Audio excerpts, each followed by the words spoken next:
So, ma'am, I'll start. Yes, you can start. Yeah. आज हम लोग, मेरा नाम रेणुका है। आज हम लोग परमेश्वर के साथ हमारा संबंध, ये अध्याय के बारे में जानकारी लेंगे। तो उसके लिए हम लोग एक छोटे से प्रार्थना के साथ शुरुआत करेंगे। प्रभु यीशु का धन्यवाद जो हमें आज ये मौका मिला है कि हम आपको एक बेहतर तरीके से जान सके, जैसे आपके वचन में बताया गया है। हमें आप आशीर्वाद दीजिए कि हमें न केवल हमारे दिमागी तौर पे, बल्कि हम आपको आत्मा से और दिल से बेहतर समझ सके, जान सके, ताकि हम एक अच्छे रिश्ते से एक दूसरे को समझ पाए, और वैसे ही समझ पाए जैसे आपने हमें हम अपने वचन में कहा है समझने के लिए। यीशु के नाम में ये प्रार्थना मैं करती हूँ, आमीन। आपको सबको ये स्क्रीन दिखाई दे रहा है ना?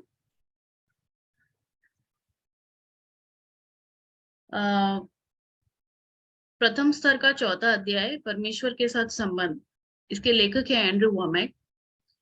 संबंधों के बारे में एक सबसे महत्वपूर्ण बात ये समझना है कि आप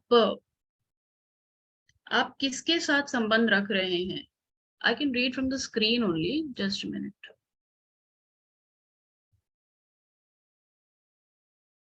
या संबंधों के बारे में एक सबसे महत्वपूर्ण बात ये समझना है कि आप किसके साथ संबंध रख रहे हैं, और ये परमेश्वर पर भी लागू होता है। परमेश्वर के साथ एक अच्छा संबंध रखने के लिए हमें परमेश्वर के मूल स्वभाव और गुण को समझना चाहिए। उसके गुण और स्वभाव को ना समझ पाना ही एक कारण है जिसकी वजह से कई लोग उसके साथ सकारात्मक संबंध नहीं रख पाते। यही यही यही अदन की वाटिका में हुआ था, जब आदम और हव्वा की परीक्षा शैतान ने ली। वे परीक्षा में पड़े, अनंत परमेश्वर की आज्ञा का उल्लंघन किया और पूरी मानव जाति को पाप में ढकेल दिया। परमेश्वर के स्वभाव को नहीं समझ पाना ही उनकी परीक्षा का भी एक भाग था।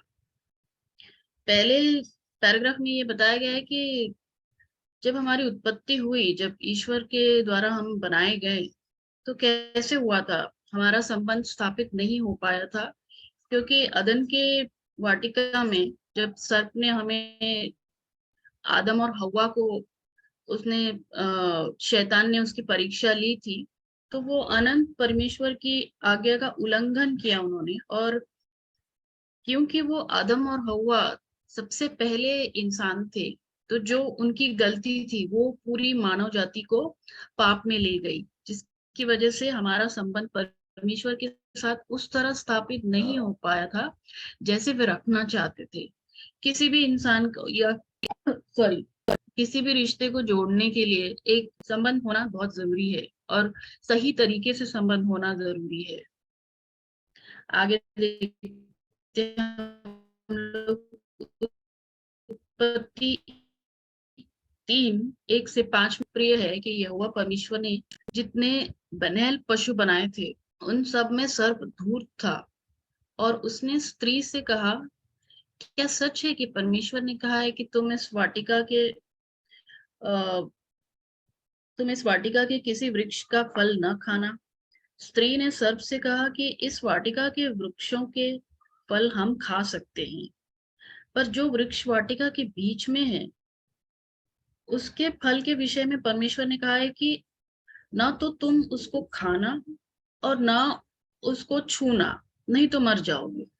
तब सर्प ने स्त्री से कहा, तुम निश्चय ही नहीं मरोगे, वरन परमेश्वर अब आप जानता है कि जिस दिन तुम उसका फल खाओगे, उसी दिन तुम्हारी आंखें खुल जाएंगी, और तुम भले बुरे का ज्ञान पाकर परमेश्वर के तुल्य हो जाओगे।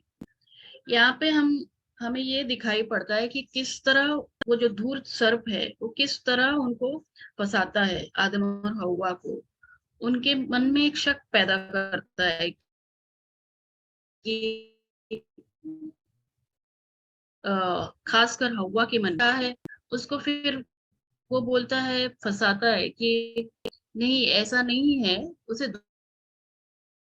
धोखा देने की कोशिश करता है उनको ये बहलाता है उनके मन में डाल के अगर तुम उस पेड़ का फल खा लोगे तो बिल्कुल ईश्वर जैसे हो जाओगे, और यही ईश्वर नहीं चाहता।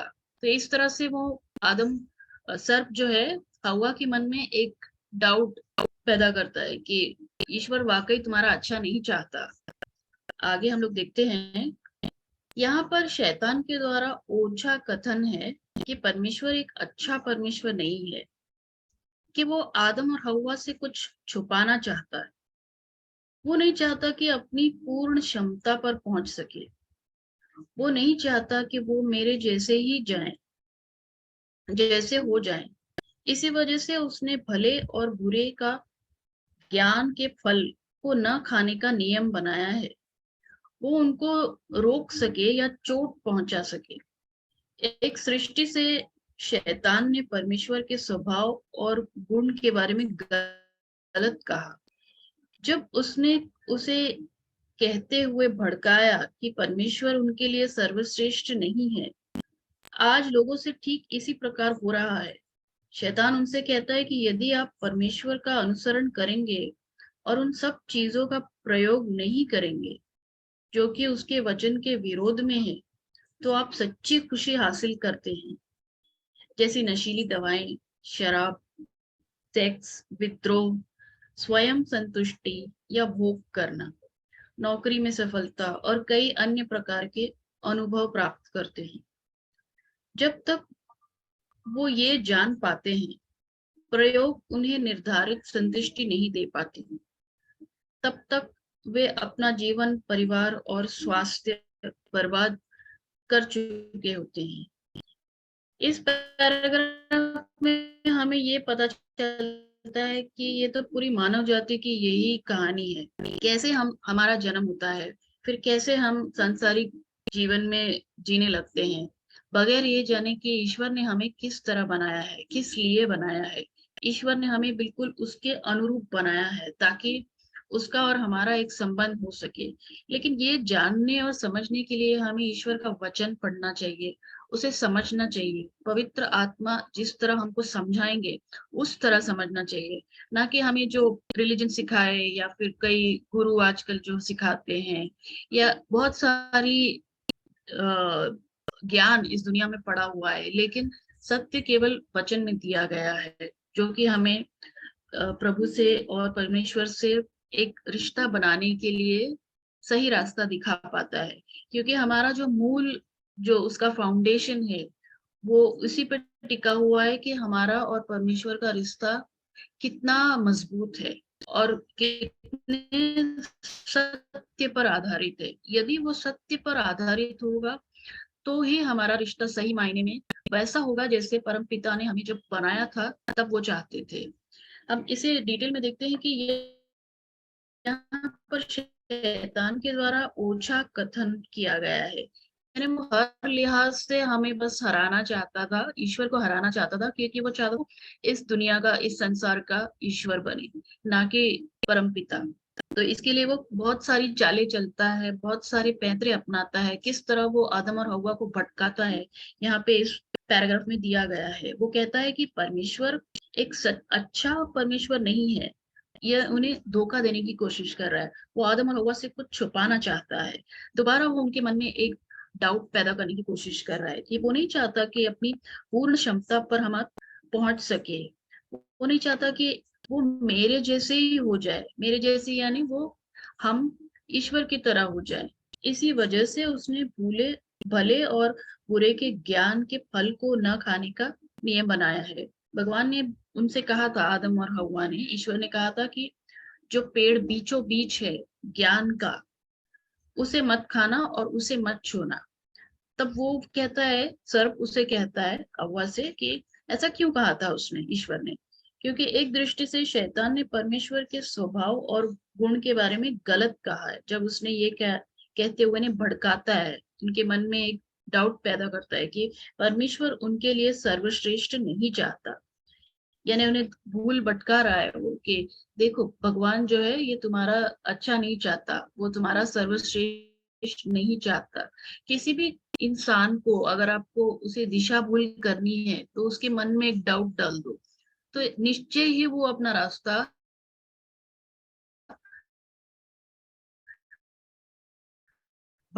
की वाटिका में। आज लोगों से ठीक इसी प्रकार हो रहा है, बिल्कुल यही हो रहा है अपनी दुनिया में। शैतान उनसे कहता है कि यदि आप परमेश्वर का अनुसरण करेंगे और उन सब चीजों का प्रयोग नहीं करेंगे जो कि उसके वचन के विरोध में है, तो आप सच्ची खुशी हासिल नहीं कर सकते। जीवन निरस और उबाने वाला हो जाएगा। दुखद तथ्य, ये बहुत ही दुख की बात है कि कई लोग इस प्रकार के अनुभव को कोशिश में लगे रहते हैं और वो अनुभव प्राप्त करते हैं। जैसे कि आजकल हम दुनिया में देखते हैं कि सोशल मीडिया है, इंटरनेट है, या फिर जो भी न्यूज में आते हैं, शराब, इन सब चीजों में हम संतुष्टि ढूंढते हैं, लेकिन उसमें कभी भी हमें सफलता नहीं मिलती, क्योंकि वो सब हमारे लिए वैसे बने ही नहीं है। जो हमें वचन कहता है वही हमें सच्ची सच्चा रास्ता दिखा सकता है, जिंदगी जीने का सही तरीका बता सकता है। और जब तक वो ये जान पाते हैं, तब तक ये प्रयोग निर्धारित संतुष्टि नहीं दे पाते, क्योंकि वो सारी ये सब चीजें आजमा लेते हैं, जैसे कि दवाएं, सेक्स, विद्रोह, और उन्हें किसी भी चीज से संतुष्टि नहीं मिलती। तब तक वे अपना जीवन, परिवार और स्वास्थ्य, सब कुछ, इस दौरान उनका जब जीवन चलते रहता है, इन सब चीजों में अपना सेटिस्फेक्शन ढूंढते रहते हैं, हमारी जिंदगी का तथ्य ढूंढते रहते हैं। और जब तक उन्हें ये पता चलता है कि अरे हमें तो संतुष्टि मिले ही नहीं, तब तक उनका सारा परिवार और सारा स्वास्थ्य बर्बाद हो चुका होता है। आगे देखते हैं हम लोग चौथे पैराग्राफ में, जहाँ पे कुछ और सच्चाई बताई गई है। सच्चाई ये है कि परमेश्वर एक अच्छा परमेश्वर है। अभी तक हम ये देख रहे हैं कि वो जो सर्प है, धूर्त सर्प, वो उनको भटकाने के लिए ईश्वर के बारे में गलत गलत सब उन्हें बता रहा था कि ये ऐसा नहीं है, ईश्वर आपका सर्वश्रेष्ठ नहीं चाहता, ईश्वर आपका अच्छा नहीं चाहता। लेकिन अभी हम चौथे अध्याय में देखिए, चौथे पैराग्राफ में देखेंगे कि सच्चाई क्या है। सच्चाई ये है कि परमेश्वर एक अच्छा परमेश्वर है। उसके हमारे प्रति अच्छी इच्छा सिर्फ भलाई की है, क्योंकि अगर वो हमारा पिता है, उसने अगर हमें बनाया है, तो जाहिर सी बात है वो सिर्फ हमारा भला ही चाहेगा, वो कभी हमारा बुरा नहीं चाहेगा। लेकिन शैतान जो है वो हमेशा उल्टा हमें बताता है कि ईश्वर जो है बातें बताता है, जो वचन में दिया गया है उसके बिल्कुल उलट बातें बताता है।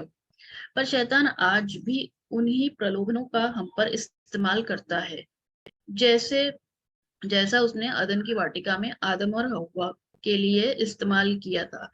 जो उसने शुरुआत से जो सर्व कर रहा था, जो शैतान कर रहा था, आज भी वो बदस्तूर जारी है, क्योंकि वो आज भी हमारे मन में ऐसे ही डाउट पैदा करता है, ऐसे ही हमारे मन को भटकाता है। मूल रूप से इसका ये अर्थ है कि परमेश्वर एक अच्छा परमेश्वर नहीं है। आज भी उसका वो कोशिश जारी है, शैतान का। जिन लोगों को बाइबल, और वो ये क्यों कर पाता है, आज भी लोग उसके जाल में क्यों फंस जाते हैं शैतान के, क्योंकि हमें सच्चाई जो बाइबल में दी गई है, जो वचन में बताया गया है, हमें उसका ज्ञान नहीं है। इसीलिए पहली बात, हम उसमें फंस जाते हैं, लोग उसमें फंस जाते हैं। इसलिए ये बहुत जरूरी है कि हम जो भी हमारे लाइफ में है, जिस भी स्टेज में है, हम सच्चाई का पता करें। और सच्चाई का पता करने का केवल एक ही तरीका है कि ईश्वर के वचन में जाएं। वो एकमात्र तरीका है सच जानने का।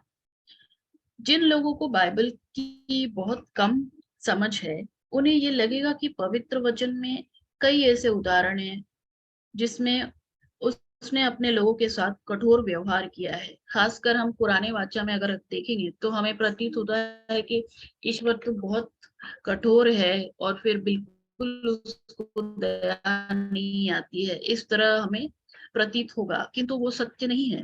गिनती 15:32 से लेकर 36 में एक व्यक्ति ने सप्त के दिन लड़कियां बटोरी और वो पत्थरवाह किया गया। ये इस तरह बताया गया है कि एक सप्त का दिन होता था जब पे हमें केवल विश्राम करना है, कोई काम नहीं करना है। यहाँ पे हमें एग्जाम्पल दिया गया है कि किस तरह उसने एक लड़कियां सारी बटोरी, तो उसको पत्थरवाह करके उसको मार दिया गया, क्योंकि वो सप्त का दिन था और वो सब उनके सप्त के दिन को नहीं माना।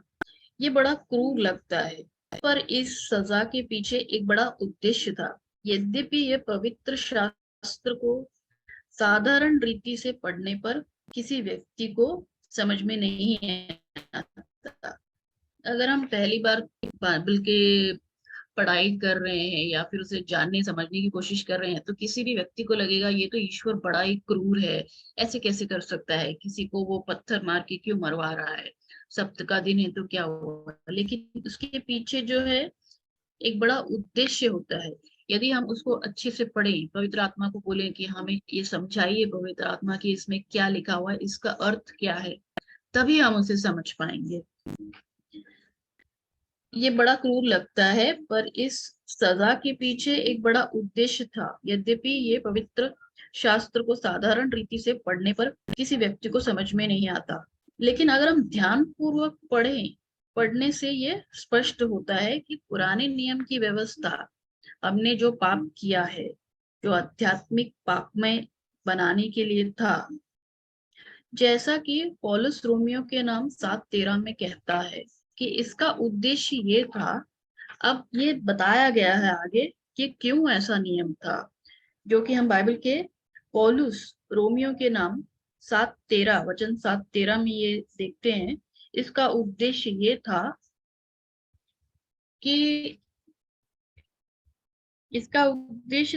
कि लोग ये नहीं जान पाए कि उनके पाप कितने विनाशकारी थे। जब आदम और हव्वा ने जब पहली बार पाप किया तो उन्हें पता ही नहीं था कि इसका मानव जाति, संपूर्ण आने वाली मानव जाति पर कितना भयंकर इसका प्रभाव पड़ने वाला है, कितना विनाशकारी उन्होंने ये कार्य कर दिया है, इस बात का उन्हें ज्ञान नहीं था। परमेश्वर के सामने ये अपराध थे। और क्योंकि परमपिता परमेश्वर एक बहुत ही पवित्र एक आत्मा है, तो उसके लिए पाप से जुड़ना या पाप से किसी भी तरह का वास्ता, ये बहुत ही बुरी बात है। उसके सामने ये बिल्कुल अपराध है। उन्होंने आपस में तुलना करने और जो कार्य दूसरे लोग कर रहे थे उसके साथ तुलना कर नाप कर रहे थे। यानी कि आज आज भी हम देखते हैं कि मनुष्य में अक्सर ऐसी आइडिया होती है कि इससे तो मैंने कम पाप किया है, या मेरे पड़ोसी से या मेरे रिश्तेदारों से तो मैंने कम से कम कम पाप किया है। आज मैंने उपवास कर लिया या आज मैंने बाइबल पढ़ लिया तो आज मैं पवित्र हूँ। आज मैंने अच्छा कार्य किया तो मैं ईश्वर की नजर में आज अच्छा हूँ, पापी नहीं हूँ। लेकिन क्योंकि कम पाप हो या ज्यादा पाप हो, ईश्वर के लिए वो केवल एक पाप ही है। और वो उसी नजरिए से उनको देखते हैं, ये नहीं देखता ज्यादा पापी है तो ये नर्क में जाए। ईश्वर का प्रमाण जो मापदंड है वो वैसा नहीं है, हमें ये समझने की जरूरत है। आगे हम देखते हैं कि यदि कोई पाप करता है और नहीं मारा जाता, तो वे ये सोचते हैं कि उसका पाप इतना भयानक नहीं होगा। अक्सर हम ये कहते हैं कि चलो छोटी मोटी कभी झूठ बोल दी, या फिर किसी से हमने कठोर वाणी में बात कर दी, तो ये तो छोटा मोटा पाप है, इसमें से कोई मरेगा नहीं, किसी की मृत्यु नहीं होगी, तो इसका मतलब ये भयानक पाप नहीं है। ये सारे हमारे जो सोच है, ये उसी फल को खाने से हुआ है जो ज्ञान और उसका वृक्ष था, अदन के वाटिका के बीचों बीच वाला वृक्ष। जब आ, हवा ने वो जब उसका फल खाया तो ये उसी का प्रभाव था कि हम अपने ही मापदंड बनाने लगे, हम ईश्वर के बनाए नियमों को भूल गए और अपने ही मापदंड के हिसाब से चलने लगे कि ये थोड़ा पाप है, ये ज्यादा पाप है, ये भयानक नहीं है। हमारे ही हमने नियम बना लिए, जिसकी वजह से आज भी आप देखेंगे तो संसार में बहुत सारा पाप बढ़ गया है, पाप का स्तर काफी बढ़ गया है। और लोगों को ये पता नहीं है कि इसका उद्धार कैसे करना है, जिसके लिए हमें एक सेवियर, एक हमें प्रभु यीशु ने जो अपना लहू बहाया, जो उन्होंने काम किया, जो उसकी जरूरत है, वो लोगों को फिर उस सच्चाई के रास्ते पे ले जाती है। यदि कोई पाप करता है और नहीं मारा जाता तो वे ये सोचते हैं कि उसका पाप इतना भयानक नहीं होगा, और वे उसके स्तर को गिरा देते हैं। सही और गलत का सही दृष्टिकोण वे खो चुके थे, क्योंकि उनकी आंखों पे वो एक पर्दा आ गया था कि उन्होंने वो फल खा लिया था जो ईश्वर ने पिता परमेश्वर ने कहा था कि इसका फल मत खाना। क्योंकि जब उन्होंने खाया तो उनकी सारी जो भी जिस तरह से ईश्वर ने उन्हें बनाया था वो सारा वो खो चुके थे। उन्होंने अपना एक सोचने समझने का शक्ति जैसे ईश्वर ने उनको ओरिजिनल में बनाया था वो सब उनके पास नहीं रहा। उनका दृष्टिकोण उन्होंने खो दिया था। परम परमेश्वर ने को उन्हें साहुल की रेखा के पास लाना था। एक उनका एक ईश्वर का एक मापदंड होता है जहाँ पे वे उन्हें लाना चाहते थे। तो वो कैसे लाएंगे? जो एक सही मानक था, मानवता का जो भी करना है उसके लिए ईश्वर कभी अपना जो है स्टैंडर्ड बदलते नहीं रहते हैं, नहीं तो वो ईश्वर नहीं रहेंगे। उन्होंने एक फिक्स स्टैंडर्ड लाया था जिसे कहते हैं हम सही मानक, जहाँ पे वो सच्चे और सही और गलत की परख हो। और जब उन्होंने ये पुराने वाचा में जब ये लॉ हमने देखा तो ईश्वर मानव जाति को उसी सही मानक की ओर लाना चाहते थे और उन्हें ये बताना चाहते थे कि क्या सही है और क्या गलत है उनके हिसाब से, ना कि हमारे मनुष्य जाति के हिसाब से। और ताकि वो शैतान और उसके प्रलोभनों को अस्वीकार करे और ये जाने कि गलत चुनाव करने का अंतरिम परिणाम क्या होगा। इस तरह उन्होंने ये बताया है कि हमारे जो पिता का जो दिल है वो कितना बड़ा है, हमारे ही कल्याण के लिए उन्होंने हमेशा सोचा है। वो हमेशा हमें बचाना चाहते थे प्रलोभनों से। प्रलोभन यानी शैतान जो हमारे जिंदगी में करते हैं कि इसकी दिशा भूल कर दी, इसको भटका दिया, इसके मन में डाउट डाल दिया। ईश्वर ये सब जानते थे कि शैतान का यही काम है और ये इसी में लगा रहेगा। लेकिन वो नहीं चाहते थे कि मैंने इतने प्यार से जो मेरे सबसे अनमोल क्रिएशन है मानव जाति, वो इन सब में फंस के रह जाए। वो ये नहीं चाहते थे, जिसकी वजह से उन्होंने ये प्रलोभन को स्वीकार न करें और ये जान सके, हम हमारी आंखें और मन हमेशा खुली रहे कि सच्चाई क्या है, हम देख पाए और समझ पाए और शैतान की चंगुल में न फंसे। इसके लिए उन्होंने हमें ये बाइबल के वचन दिए हैं ताकि हम सत्य को जान सके, समझ सके। और गलत चुनाव करने का अंतरिम परिणाम क्या होता है ये भी हमें अच्छी तरह पता है। और जब उसने किया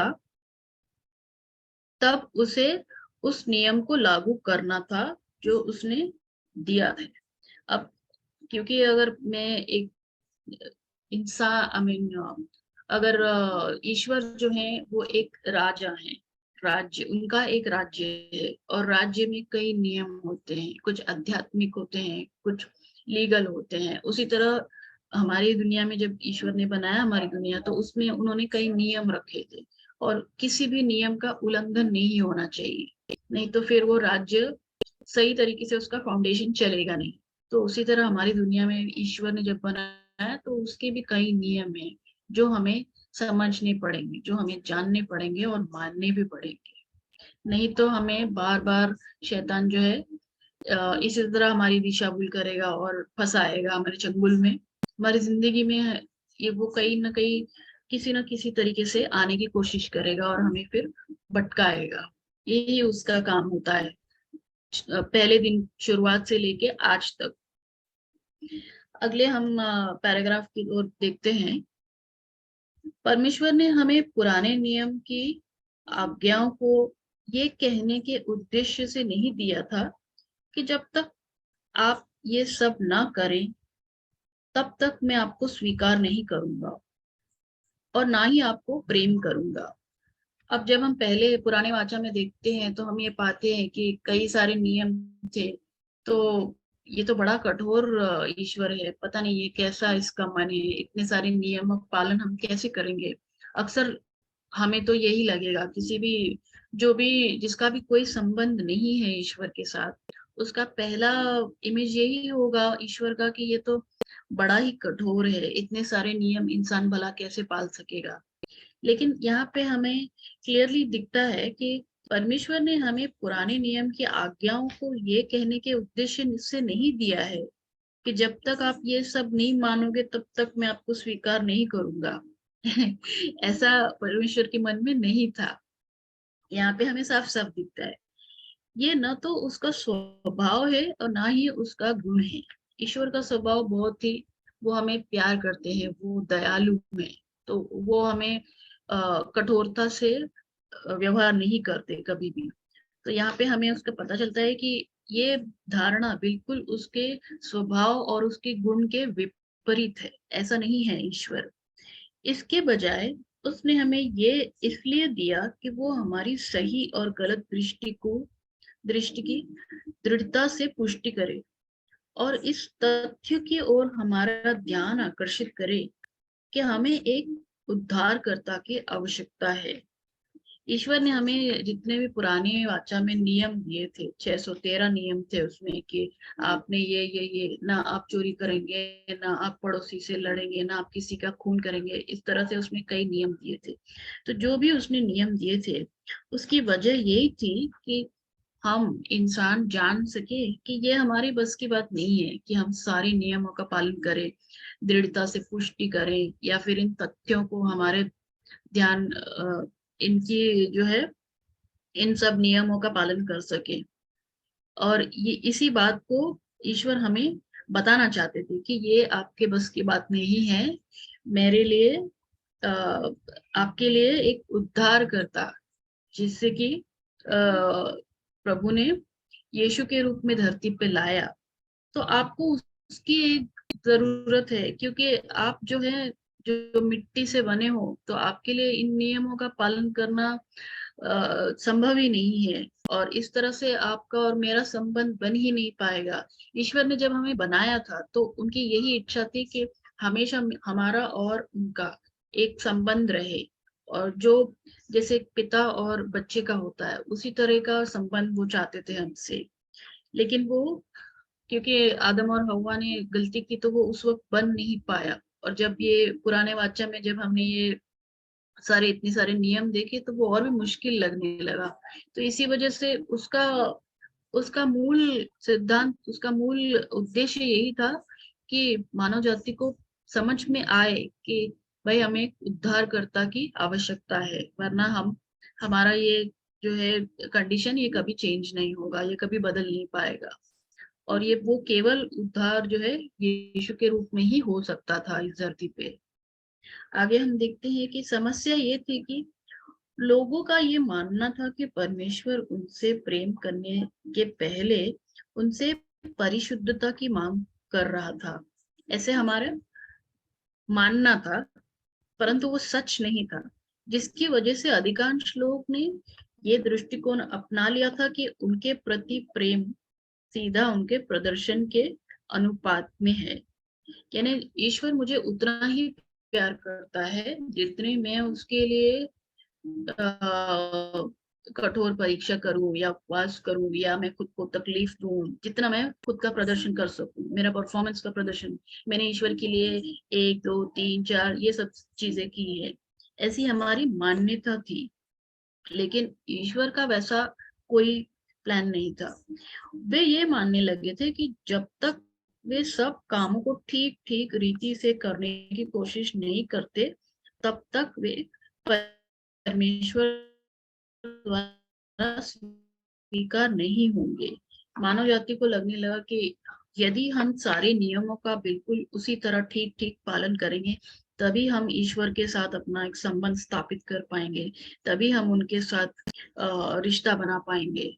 किंतु हम देखते हैं कि बाइबल का जो संदेश है वो ये नहीं है, इसके बिल्कुल विपरीत है। बाइबल कहता है कि तुम्हें कुछ भी करने की जरूरत नहीं है, तुम्हें सिर्फ यीशु में विश्वास दिखाना है। और ईश्वर हमें यीशु के नजरों से ही देखते हैं, अच्छा पवित्र समझते हैं और रिश्ता बनाते हैं। हम क्या करते हैं या हम क्या नहीं करते हैं इनसे भगवान हमें नहीं देखते हैं, वो उस मापदंड के द्वारा हमें समझते नहीं है। क्योंकि उन्होंने जब जब हमने यीशु मसीह को अपना लिया तो वो केवल हमें यीशु को ही देखते हैं, हमारी गलतियों को या हमारे पापों को या हमारे अच्छे काम को, जो हम समझते हैं कि हमारे अच्छे काम, वो भी नहीं देखते हैं। ईश्वर केवल उन्हें हमारे उनके पुत्र जो यीशु हैं उनके थ्रू ही हमें देखते हैं। और वही वो चाहते थे कि इसी तरह वो हमारा उद्धार कर सकते थे पापों के बाद।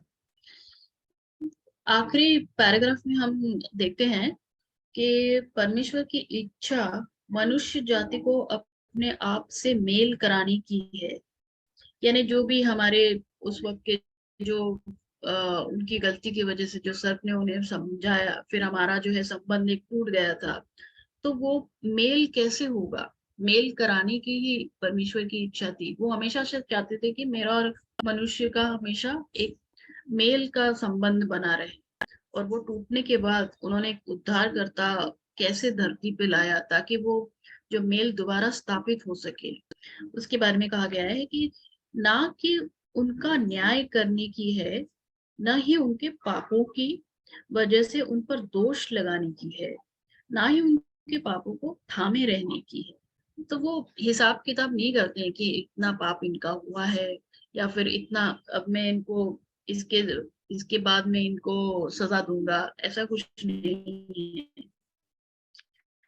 बाइबल के लोगों के प्रति परमेश्वर की इच्छा यही थी और आपके और मेरे लिए भी यही है। आपको उसके सच्चे मन को समझने की आवश्यकता है। यदि हम ईश्वर को एक संबंध बनाना चाहते हैं तो हमें पहले समझना होगा कि ईश्वर है क्या, उनका मन कैसा है, उनके गुण क्या है, वो क्या चाहते हैं, वो हमसे किस तरह रिश्ता बनाना चाहते हैं, किस तरह का संबंध रखना चाहते हैं। जब तक हम ये नहीं समझ पाएंगे उनके मन को, तब तक हम उनके साथ रिश्ता नहीं स्थापित कर सकते।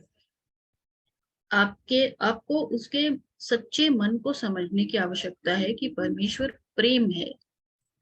यदि हम ईश्वर को समझना चाहते हैं तो सबसे मुख्य बात ये है कि ईश्वर क्या है। ईश्वर एक प्रेम है। एक यूहन्ना 4:8 इस वचन में बोला गया है ईश्वर प्रेम है। सबसे उसका सीधा सरल सरल उपाय एक वाक्य में यदि किसी को बोलना हो कि क्या है ईश्वर, तो ईश्वर है प्रेम। वो आपके पापों को और जो कुछ आपको उससे अलग करता है ले लेना चाहता है। यानी उसका मन इतना निर्मल है हमारी तरफ, वो नहीं चाहता कि कोई भी पाप या किसी भी वजह से ईश्वर और हमें कोई भी दूरी हो। वो उस सारी दूरी को ले लेना चाहता है, मिटा देना चाहता है। उसने ये यीशु मसीह के द्वारा पहले ही कर दिया है। और वो जानता था कि जो इंसान है ये वो नहीं कर पाएंगे। जब इंसान पाप में गिरा, आदम और हव्वा जब पाप में गिरे, तो उन्हें पता था कि ईश्वर को पता था कि ये मुझे ही स्थापित करना पड़ेगा, ये इंसान नहीं कर पाएगा। और जो कि उन्होंने किया भी। कैसे किया? उन्होंने यीशु मसीह को इस दुनिया में लाया और हमारा जो मेल का था, जो एक रिश्ता था, वो दोबारा स्थापित किया। आज आपको अ, या उसने ये यीशु मसीह के द्वारा पहले ही कर दिया था। आज आपको वो एक ऐसा संबंध प्रदान कर रहा है जो आपके प्रदर्शन पर नहीं, पर आपके इस बात को स्वीकार करने पर आधारित है कि यीशु मसीह ने आपके पापों को उठा लिया है। तो हमें केवल इतना ही करना है कि उसमें विश्वास रखना है, क्योंकि पाप जब एक इंसान ने किया, एक व्यक्ति ने किया, आदम ने, तो वह सारी मानव जाति पे जितने भविष्य में आने वाले मनुष्य हैं वे सारे पापी बन गए, क्योंकि उसने सबको पाप में ढकेल दिया। तो इस तरह से मेरे पापों का निर्वाचन कैसे होगा? यदि केवल मुझे यीशु मसीह में विश्वास रखना है। और इतना ही काफी है मेरे सारे, मेरे भूतकाल के, मेरे अभी के और मेरे आने वाले पापों को, न केवल मेरे अकेले बट पूरी मानव जाति के पापों को खत्म करने के लिए, क्योंकि वो सारे पापों को यीशु मसीह ने अपने आप में उठा लिया था, खत्म हो गए वो। अब मुझ में और ईश्वर में कोई अंतर नहीं है, कोई पाप नहीं है जिसकी वजह से मैं ईश्वर के सामने ना जा पाऊं। ऐसा कोई कुछ भी नहीं बाकी बचा। अपने जीवन में असफलताओं और कमजोरियों के बावजूद आज आप परमेश्वर से संबंध रख सकते हैं। मेरे जीवन में मैं थोड़ा बहुत झूठ भी बोलूं या कुछ भी बोलूं, इसका मतलब ये नहीं कि मैं पापी हूँ और फिर मैं ईश्वर से संबंध नहीं रख सकती। क्योंकि जैसे मैंने पहले भी बताया कि ईश्वर हमें ऐसे नहीं देखते कि ये इंसान है। जब मैंने यीशु को मेरे मन में अपनाया तो वो केवल मुझे उसी दृष्टि से देखते हैं और उनके लिए मैं हमेशा पवित्र ही हूँ। मेरे में कोई पाप या कोई दोष नहीं देखते ईश्वर। इसी तरह जो भी यीशु को अपनाएगा, परम पिता जो है उनको यीशु के थ्रू ही देखते हैं। तो उन्हें कोई पाप या कोई दोष उनमें नजर नहीं आता, जिसकी वजह से उनका एक सीधा संबंध बन जाता है। और ये पूरा अध्याय ही इसी पे आधारित था कि हम किस तरह से अपना रिश्ता बनाएं ईश्वर के साथ। मात्र वो आपसे ये ही मांग करता है कि आप प्रभु यीशु मसीह में अपना विश्वास रखें। तो केवल हमें इतना ही, यदि हमें संबंध बनाना है, हमारे ईश्वर को समझना है, उसके गुणों को, उसके मन को जानना है, तो केवल आप यीशु मसीह में विश्वास करिए, और वही एक जरिया है कि आप उनके साथ, परमपिता के साथ एक अच्छा संबंध बना सकेंगे, सच्चा संबंध, क्योंकि किसी पाप या किसी से भी टूटेगा नहीं, उसमें से चेंज नहीं होगा। So Bhagya ma'am, I'll continue with the questions. Yes, yes, you have time till 10 o'clock. You can do. What's the time now? Okay. It's 9:47. Okay, हम कुछ प्रश्न उत्तर देख लेते हैं। उत्पत्ति 3:1 में पढ़ने पे हमें ये पता चलता है कि शैतान ने हव्वा से क्या प्रश्न पूछा। तो वो शैतान पूछता है हव्वा से कि क्या सच है, क्या सच है कि परमेश्वर ने कहा है कि तुम इस वाटिका के किसी वृक्ष का फल नहीं खाना। इस तरह से उसके मन में वो दुविधा डाल रहा है। प्रश्न पहला था ये। प्रश्न दूसरा हम देखते हैं कि उत्पत्ति 2:17 और 3:3 पढ़ें। परमेश्वर ने जो आदम से कहा था, उसमें हव्वा ने क्या शब्द या शब्दों को जोड़ा। तो इस तरह से उसका उत्तर हमें पता चलता है कि उत्पत्ति 2:17 और 3:3 जब हम पढ़ेंगे तो उसमें लिखा है कि वे उसके वृक्ष के फल को न छुएं। तो वो अपनी तरफ से एक शब्द बता के जोड़ रहा है शैतान। प्रश्न तीसरा, उत्पत्ति 3:6 इसको पढ़ें।